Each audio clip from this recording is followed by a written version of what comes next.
샬롬 평안하시죠? 김남호 목사입니다. 오늘 말씀은 이스라엘 백성들이 하나님의 말씀이 들어있는 언약궤를 앞세우고 요단강을 건넜을 때 요단강이 갈라진 그 사건을 기억하라고 하신 하나님의 말씀이 담겨져 있습니다.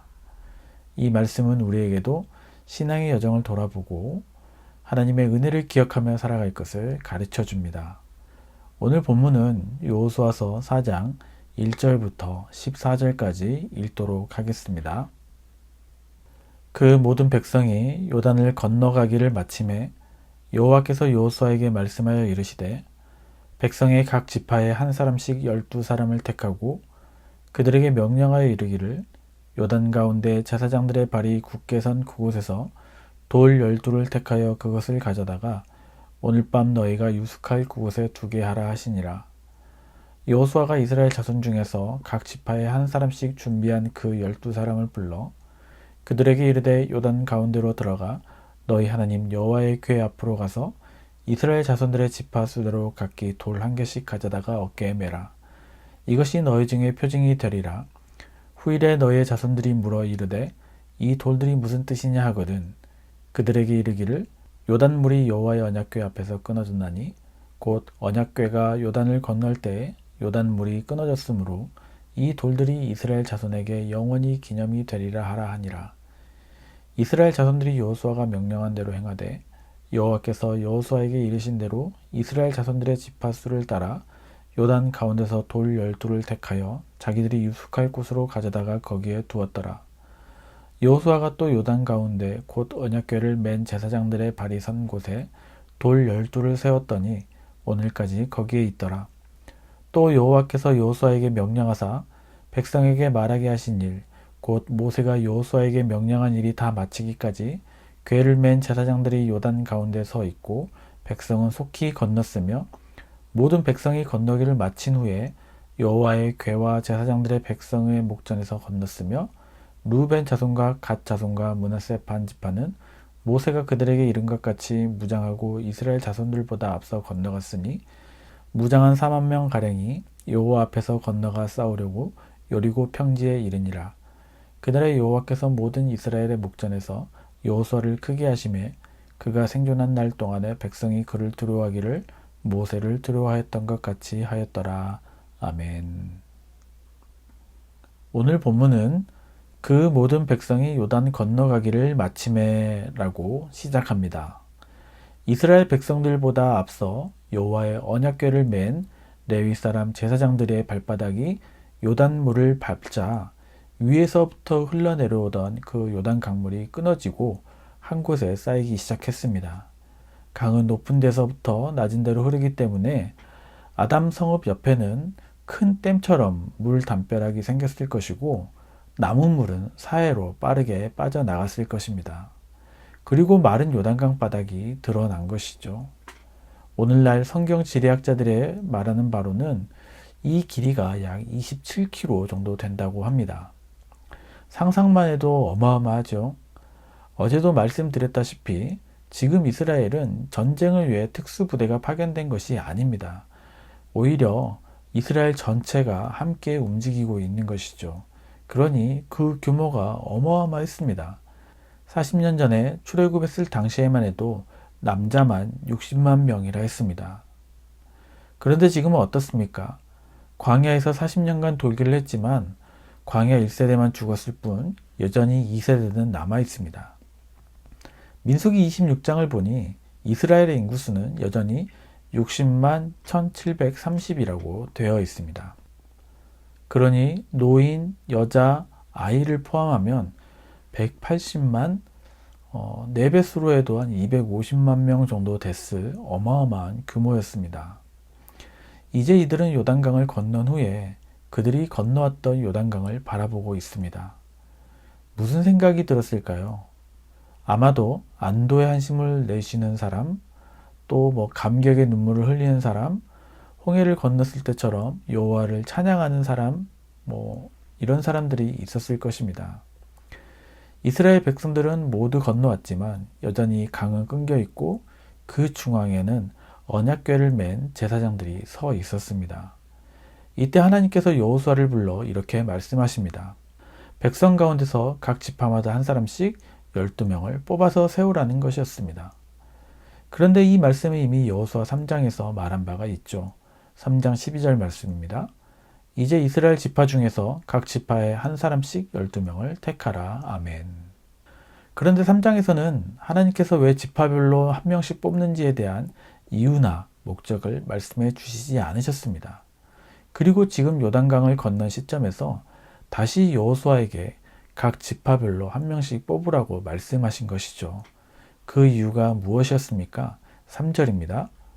그들에게 명령하여 이르기를 요단 가운데 제사장들의 발이 굳게 선 그곳에서 돌 12를 택하여 그것을 가져다가 오늘 밤 너희가 유숙할 그곳에 두게 하라 하시니라. 아멘. 요단강 그 가운데 지금 제사장들의 발이 굳게 선 그곳에서 각 지파별로 돌을 하나씩 가지고 와서 오늘 밤 거할 곳 그곳에 두라는 것입니다. 여호수아는 즉각적으로 반응하여 미리 준비한 12명을 불러 각기 지파 수대로 돌 한 개씩을 어깨에 메고 가지고 오라고 명령합니다. 그냥 길을 가다가 한두 개 정도 가져올 수 있는 것이 아니라 어깨에 맬 정도로 큰 것을 가져오라는 것이죠.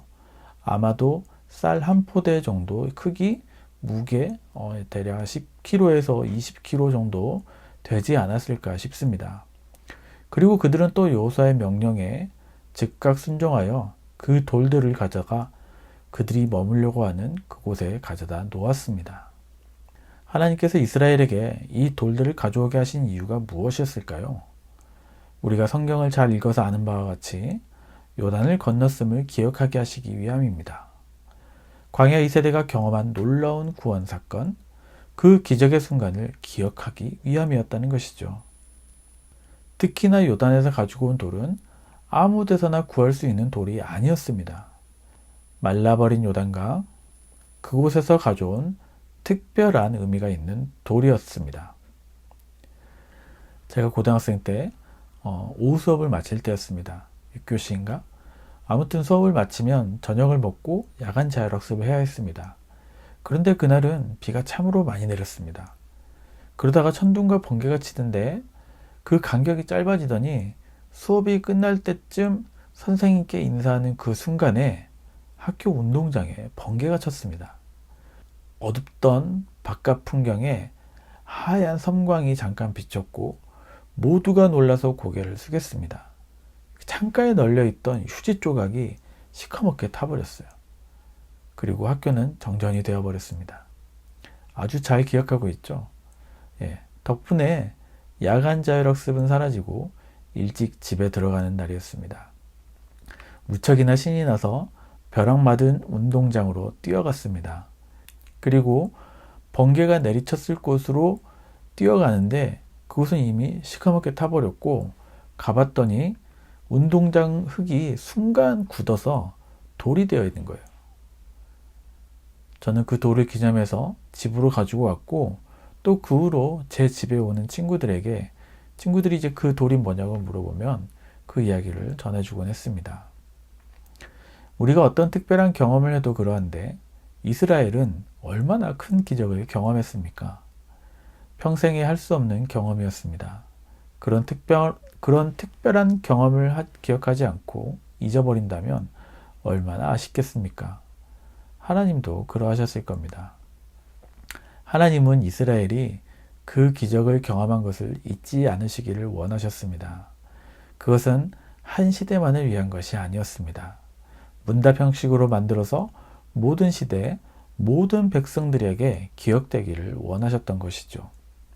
이스라엘 자손은 물론이고 심지어 그 사건을 전해들은 주변 국가들도 기억하기를 원하셨을 것입니다. 그래서 그것을 컨텐츠로 만드신 것이죠.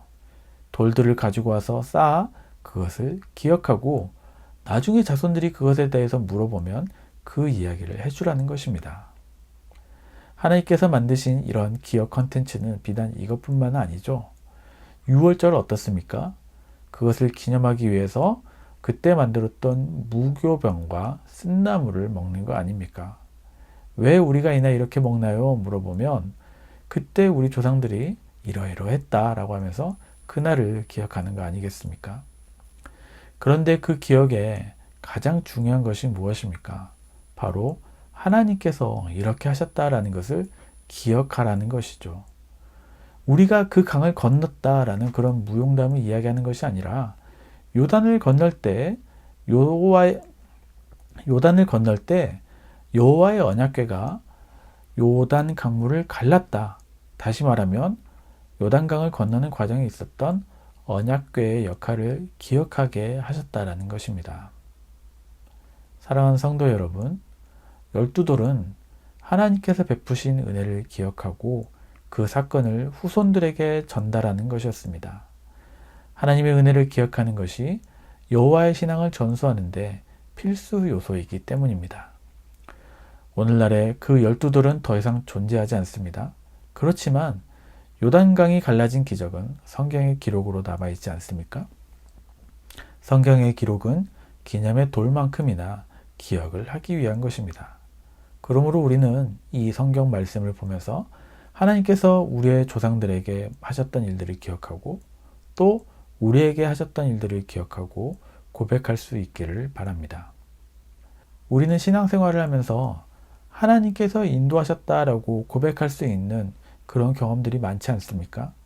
그런데 자주 잊어버리는 것이 문제죠.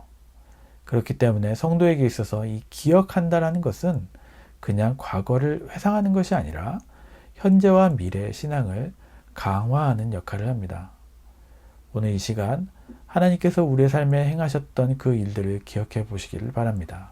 그리고 그 믿음을 가지고 지금의 어려운 상황을 하나님께 맡기고 나아가시기를 바라겠습니다. 그런데 어떤 분들은 이런 생각을 하실 거예요. 아니 하나님, 우리가 어려울 때 그냥 그때그때 기적을 베푸셔서 우리가 다시금 그 하나님 믿고 의지하게 해주시면 안 됩니까? 라고요. 그러니까 이스라엘이 요단강을 건너게 하신 하나님을 기억하신 것은 이 돌덩어리가 아니라 또 다른 기적을 매번 새롭게 행하셔서 그 기억을 새롭게 하시면 되는 게 아니냐라는 것이죠. 여기서 우리는 한 가지 중요한 것을 깨닫게 됩니다. 그것은 바로 우리가 계속 이야기했던 여호수아와 이스라엘의 순종이라는 그 행동이 있었다라는 것입니다. 여호수아는 모세의 후계자가 된 후로 하나님께서 여호수아에게 말씀하시고 여호수아의 즉각적인 순종이 있었습니다. 그리고 여호수아는 이스라엘에게 명령하고 그에 대한 즉각적인 순종이 있었습니다. 정탐꾼들도 즉각적으로 순종해서 정탐하러 떠났고 그의 보고를 받은 여호수아도 그 다음날 아침 즉각적으로 자리를 떠나 요단강으로 이동했습니다. 그리고 요단강에서 여호수아의 명령을 받은 제사장들이 요단에 발을 담갔을 때에 강이 열리고 그 강을 건널 수 있었습니다. 이 모두가 하나님 스스로가 열어주신 길이 아니라 여호수아와 이스라엘의 반응, 즉 즉각적인 순종이 있었다라는 것입니다. 그래서 후대 사람들이 이것이 무엇이냐고 물어본다면 하나님께서 이렇게 하라고 하셨지. 그래서 우리가 이렇게 순종했더니 건너올 수 있었다. 이런 이야기가 있다라는 것이죠. 오늘도 보시면 언약궤를 맨 제사장들이 나오라는 명령이 있기 전까지 그 자리를 지켰습니다. 그들은 이 물이 흘러가서 저 멀리 벽을 쌓으며 솟아오르는 그 모습을 지켜봤을 것입니다. 수많은 이스라엘 백성들이 건너가기엔 시간도 오래 걸렸을 것입니다. 혹시나 물이 다시 이렇게 넘쳐서 우리만 여기서 죽는 거 아니야? 그런 걱정이 있을 수도 있었겠지만 그들은 그러한 것이 없었습니다. 무조건적인 순종과 그 모든 결과를 하나님께 맡기는 헌신이 있었기 때문에 그들은 두려워하거나 머뭇거리지 않았습니다. 그 순종이 있었기 때문에 그것과 더불어 하나님의 역사가 이루어진 것입니다. 이제 모든 백성이 다 건너오고 하나님께서 명령하신 모든 일들이 다 마무리되었습니다. 그러자 하나님께서는 여호수아에게 증거궤를 맨 제사장들에게 명령하여 요단에서 올라오라 하십니다. 그 명령에 따라 제사장들은 모든 백성들이 지켜보는 가운데 요단강에서 올라왔습니다. 그랬더니 그 발바닥이 육지에 딱 밟는 동시에 요단강이 다시 차올랐습니다. 성경 기자는 이것이 마치 이스라엘이 홍해를 건넜을 때를 연상한다라고 기록했습니다. 요단강은 다시 원래의 모습으로 돌아갔습니다. 강물이 흘러넘쳐 다시 흘러내리기 시작하면서 이스라엘 백성들이 그 건넜던 마른 땅은 보이지 않게 되었습니다. 그 장면을 바라보던 이스라엘 백성들은 하나님의 능력과 그분의 섭리에 대한 경외심을 더욱 깊이 느꼈을 것입니다. 사랑하는 성도 여러분, 여호수아 4장은 단순한 기적의 기록이 아니라 이스라엘 백성들에게 주어진 하나님의 메시지와 신앙의 교훈을 담고 있습니다. 하나님께서는 단순히 기적을 베푸시는 분이 아니라 그 기적을 통해 우리에게 순종과 헌신을 요구하시며 그로 인해 하나님의 뜻을 이루어가시는 분이시라는 것입니다. 여호수아와 이스라엘 백성들의 순종이 이 요단강 기적을 가능하게 했듯이 우리의 삶 속에서도 하나님께 순종하는 태도는 그분의 역사를 이루는 중요한 통로가 됩니다. 오늘 이 말씀을 기억하시면서 다음과 같은 결단을 해봅시다. 첫째로는 하나님의 은혜를 기억합시다. 우리가 지금까지 경험한 하나님의 은혜와 기적을 기억하고 감사하는 시간이 필요합니다. 요단강을 건넌 사건이 이스라엘 백성들에게 믿음의 기념비가 되었듯이 우리의 삶에도 그런 기억의 돌들이 있어야 하겠습니다. 여러분들은 어떤 은혜를 경험하셨습니까? 그것을 다시 떠올리며 감사의 기도를 드려보시기 바랍니다. 두 번째는 순종과 헌신의 삶을 삽시다. 기적은 우리의 순종과 헌신을 통해 이루어집니다. 하나님께서 우리에게 말씀하실 때 즉각적으로 순종하고 맡겨진 자리에 충성하는 삶을 살기를 다짐해 보시기를 바랍니다. 작은 일에도 신실할 때 하나님은 우리를 통해 더 큰 일을 이루실 것입니다. 셋째는 다음 세대의 신앙을 전수합시다. 하나님께서 행하신 일을 우리 자녀들과 다음 세대에 전해야 합니다. 믿음의 기념비는 단순히 과거의 사건을 기념하는 것이 아니라 후대가 하나님을 알고 그분을 경외하도록 가르치는 역할을 합니다. 우리가 가정과 교회에서 하나님의 역사를 전하고 기억하고 간증하는 문화를 만들어가야 할 것입니다. 사랑하는 성도 여러분, 우리가 받은 은혜를 기억하고 순종하며 살아갈 때 하나님께서는 우리의 삶을 통해 당신의 놀라운 일을 이루실 것입니다. 오늘 이 말씀을 마음에 새기고 삶 속에서 기적을 기억하며 믿음의 삶을 살아가시기를 주님의 이름으로 축원합니다. 기도하겠습니다. 사랑과 은혜가 많으신 하나님 감사합니다. 오늘도 말씀을 통해 하나님의 은혜를 기억하게 하시니 이 또한 감사합니다. 요단강을 가르시고 우리 앞에 길을 내어주신 주님을 찬양합니다. 우리가 주님께 순종하고 헌신하며 살아가게 하시고 그 은혜를 다음 세대와 나누는 삶을 살게 하여 주시옵소서. 우리의 믿음의 여정에 함께 하시고 모든 상황 속에서 주님을 의지하며 나가게 하여 주시옵소서.